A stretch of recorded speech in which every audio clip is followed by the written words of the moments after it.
All right, today we're going to talk about a super simple but honestly really powerful rule for handling your money.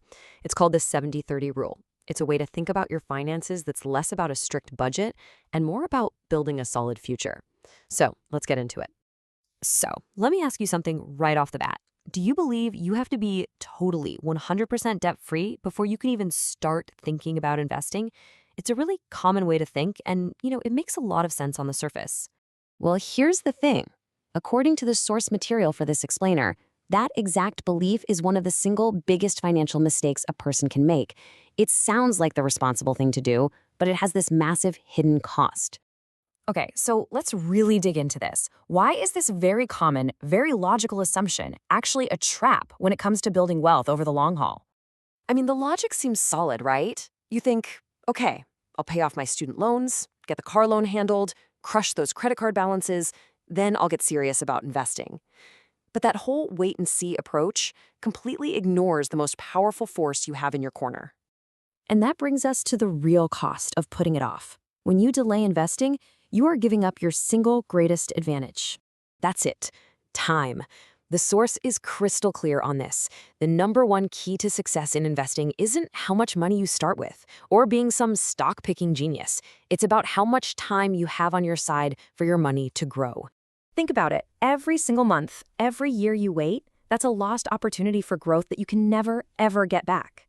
Time is the engine that makes compound interest work its magic. And by delaying, you're basically leaving your most powerful tool just sitting on the sidelines. So if waiting is the big mistake, what's the solution? How are you supposed to pay down debt and invest at the same time? Well, our source gives us a simple, actionable blueprint to do exactly that. And here it is, the 70-30 rule. It's just a simple way to give every single dollar you earn a specific job by putting it into one of three buckets. The whole point is you're not waiting to act, you're allocating your money right now. So what do these percentages actually look like in the real world? Let's break down what each part of this rule really means. You can see the allocation is pretty straightforward. The biggest chunk, 70%, that's for all your living expenses. But that other 30% is intentionally split between building your future and practicing generosity. Now, what's really interesting here is the purpose behind each number. 70% covers your present needs, right? Housing, food, bills. The 20% isn't just for a piggy bank. It's explicitly for investing, putting that money to work to build for your future. And finally, the source material designates that last 10% for giving to your church, which is a practice known as tithing.